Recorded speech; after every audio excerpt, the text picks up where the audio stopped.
We like old adverts. Hello and welcome to another episode of We Like Old Adverts. I am Jim Campbell. I'm joined as ever by the brothers Deeney, and today our guest is presenter, director and co-host of the True Geordie podcast. It's Laurence McKenna. How you doing, Laurence? Hi, I love your concept and I also love Jim, so that's why I had to come on. Oh, I love you too, mate. I'm enjoying your stance. Nice. It's flashing a little bit of knee. There's like a mild knee in here. I've just been trying on old football kits, so for some reason I'm wearing shorts. It's completely normal. Yeah, I like it though. A little bit of titillating knee action. It's what you need on YouTube. That's what most people are that's what you guys are missing out on. Right. Well, I've got some. Yeah, the more knee, the better. I tend to find. Yeah. Okay. Well, we'll watch those views go up. See if we can do this the whole show. Sure. Probably not.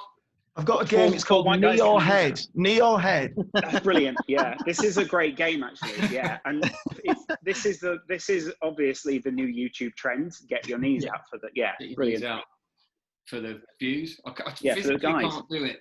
I'm not going to stand like this for the whole Just show. to be clear, Jim, you are wearing shorts, or you're wearing something, but you don't just do this sort of. Fair play. Don't answer. I like that. No, it's actually this is like one long like slinky thing. Brilliant, love that. Yeah. Very, very negligee. I like it. Thanks, mate. Yeah. So, moving on from this simmering sexual tension, should we get straight into your advert, Laurence? What is it about the advert you've chosen that made you bring it along? Jim, I like pizza, and it's that simple. And during the 90s, which some of the viewers won't know what that is, it was before the 21st century. It was the time of our lives. Like, this is the time where all adverts were just lovely little, very true, very honest little pieces which involved your favorite TV characters. And this was it. Like, I just loved Captain Scarlet and I loved pizza. And so I had to go to Pizza Hut. The Mysterons are preparing to attack. Oh no, not again. What now? Now we hit the hut.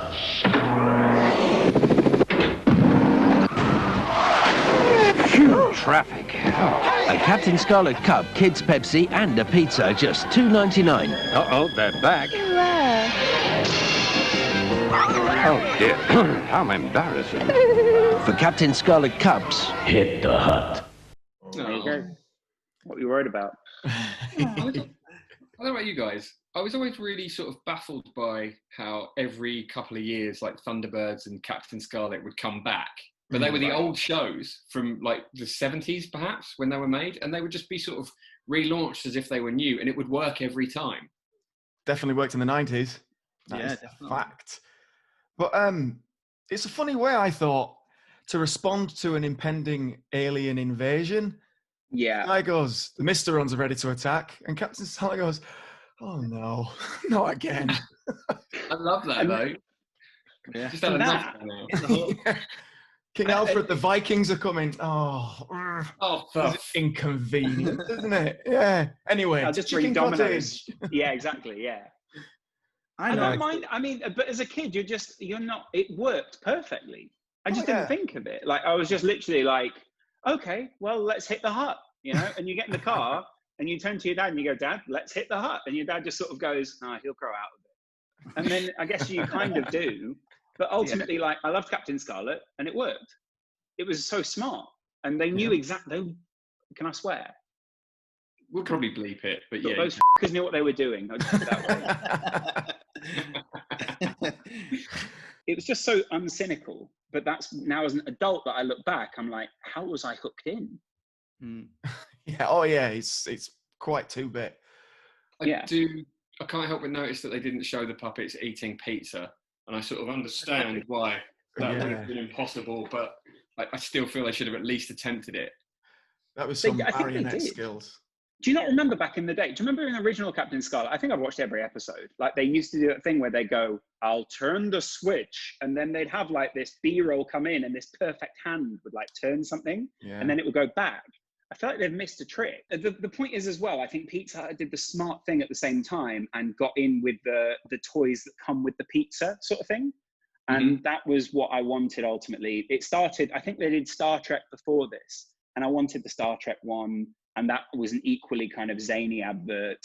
And I think that advert had Chris Finch in it from The Office. Now, Captain, we hit the hut. As a kid, you'll just suck it in and you're like, yeah, I'll have the pizza and then I'll have the toy.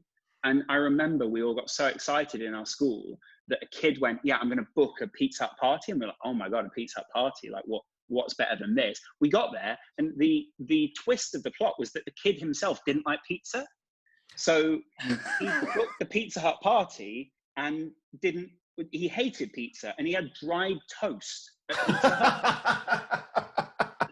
And I'm not like, this isn't a joke. His name was Luke, and he was one of the weirdest kids I've ever come into contact with. But he booked this whole party, and then ultimately I came away from the party better off than he did, because I got the Captain Scarlet SPV. I was so happy. So he fell on his sword then, bless him. Yeah, was it an attempted act of benevolence to win friends? No, Luke wasn't that kind of guy.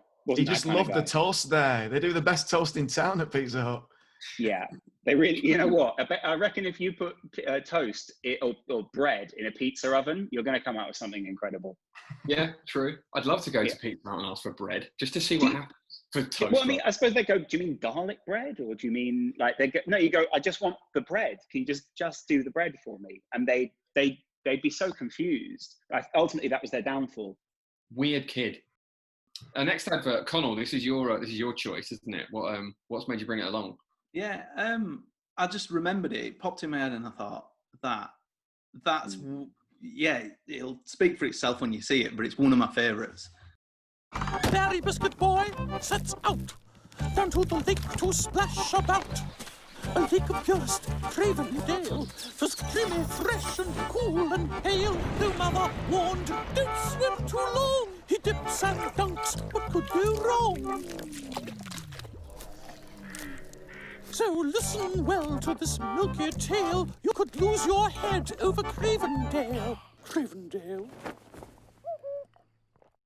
I think I like it so much because it says a lot about me and my personality, because that just every little bit about it really makes me piss myself.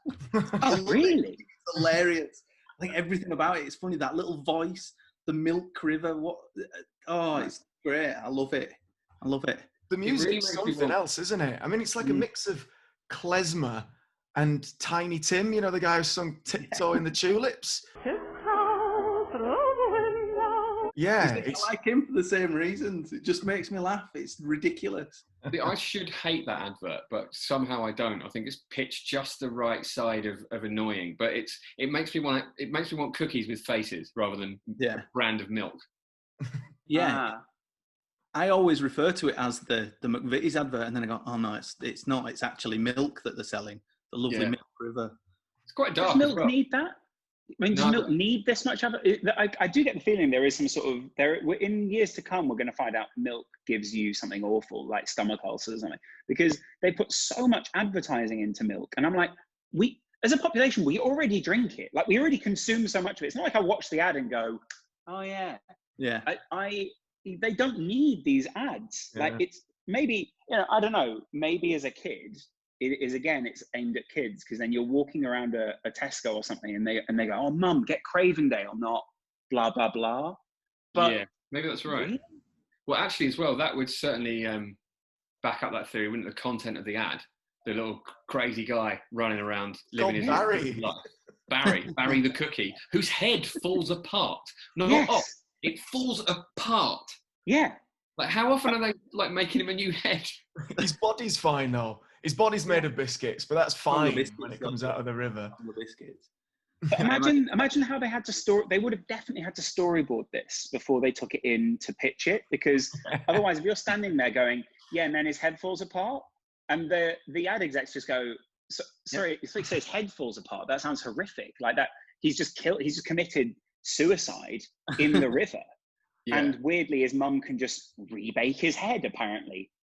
I don't want to be disrespectful, but this is biscuit biology we're talking about. It's completely different. It's completely. Okay, I mean, it's not disrespectful to remind me of biscuit biology. I'm just wondering what you term and what that means. It's just biscuits, man. You don't know. That's a really great point. I'm sorry. Yeah, I like the dad talking of biscuit biology. The dad's got a custard cream for his torso, and the mum's got a pink wafer. I'm into that. Is she painting his hair on? She does paint his hair with chocolate, yeah. Lovely wedge as well. He clearly knows his way home without even having a head. So this really happens every day. And he doesn't bump into those horrible trees that... Did you see the trees' faces? I bet they were yew trees, is all I'm saying. Because they've got horrible, creepy little faces. Wow. A lot of paedophile jokes in today's episode. Yeah, hell of a lot. We haven't had any before, Laurence. What's going on? Yeah. I mean, you had Jackmate on, so it surprises me. But fair enough. Just left over. I'll be honest. I hate it as an ad because it first of all, it really annoys me. Second of all, I know that I was too old to appreciate it as a child at the time because Cravendale came a bit after that. So I was a cynical teenager, and I think back to that time, and I think my younger stepbrother would have loved it, so I would have hated the ad. I think that's what they do to you. Yeah. Being of people that grew up in the 90s, for me that advert, although I do quite like it, it's very slick, isn't it? Yeah, and you feel like you don't quite trust anything too slick if you grew up with 80s and 90s adverts. The animation's pretty impressive. Exactly. As a standalone thing, the animation is impressive, but I know what you mean. It's a bit uncanny valley. Not uncanny valley, it's just uncanny and creepy. With all that in mind, should we take a trip to the 80s? See how they did it there? Do you care to share with everyone how we came across this advert, James? Yeah, so you and I were hanging out, we had a few drinks, and then came back to mine and put on a compilation of adverts from the 1980s that was an hour and a half long. And then we watched part 2, which was equally long, and that was a Sunday night, because we are cool men, Laurence. Yeah, I mean, I understand it. I've just become a dad, so don't get me wrong. I actually don't think that's uncool. I think you've actually done the right thing there. Tradition tells of a Pils lager and of a silent messenger's timeless search, his quest, that lager, the lager of Lamot.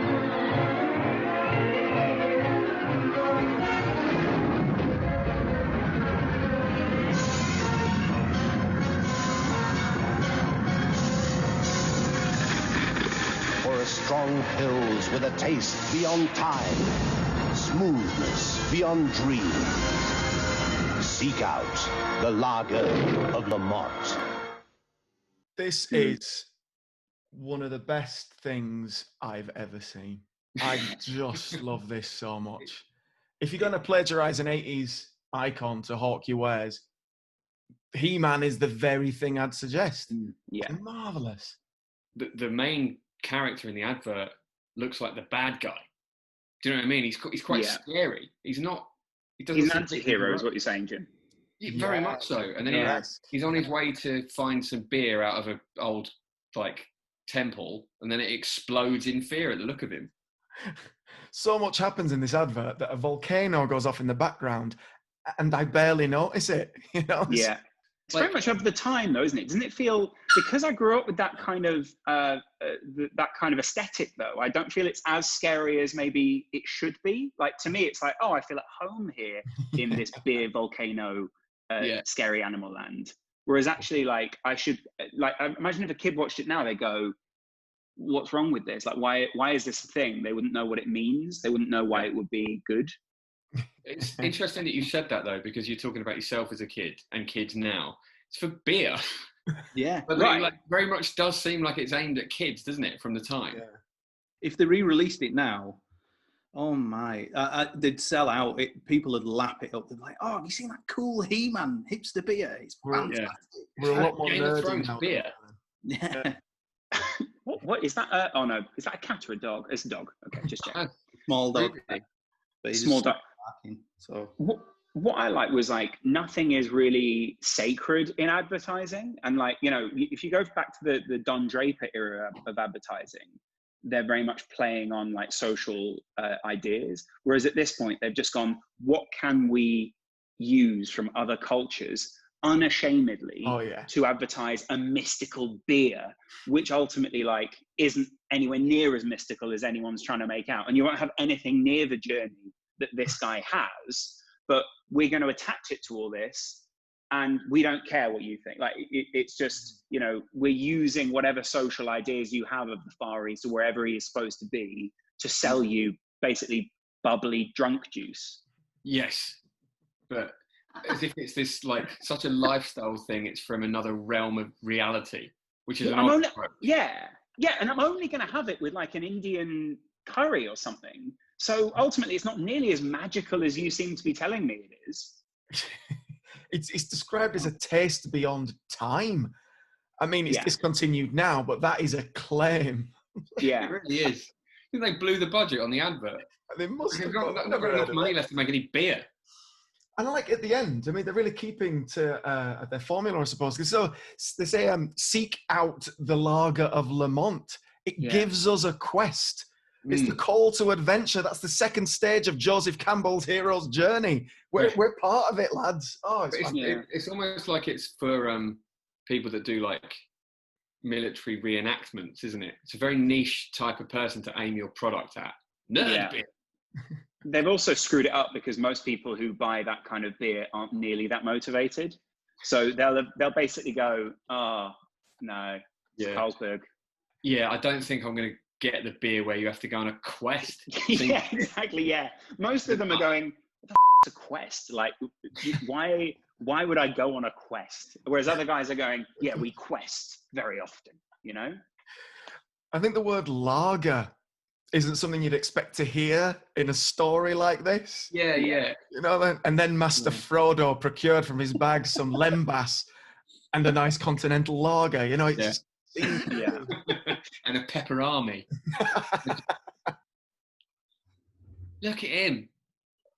So sweet. This is definitely going to get how big he is against my head, look. Put the dog in, but we don't know how big your head is. That's the problem. Yeah, you put your head next to something. I've got a head like that Cravendale kid. What, rebaked? The word Lamot translates from French as the word, which as a telly show is completely at odds with this central message, because at no point does our brave knight set fire to one of Terry Christian's wettest farts. Wow. Maybe he should. It also doesn't relate to beer in any way. It's the laziest thing you can title something. What should we call it? Word? Word. Let's just call it Word. Well, I think we've spent enough time in the realm of Lamot. Laurence, thank you very much for joining us. Thanks for having me. I need pizza now. You can be found on the True Geordie podcast, can't you?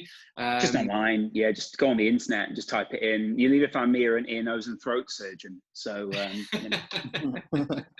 Cool. Well, thank you very much for joining us again, guys. If you've enjoyed what you've seen, please give us a like on Facebook, subscribe on YouTube. We'd love it if you did that. Leave us a comment below. And if you've got anything that you'd love us to take a look at, we'll be doing a recommendations-based show soon. So do get those in. And thank you very much and enjoy your lives. Cheers.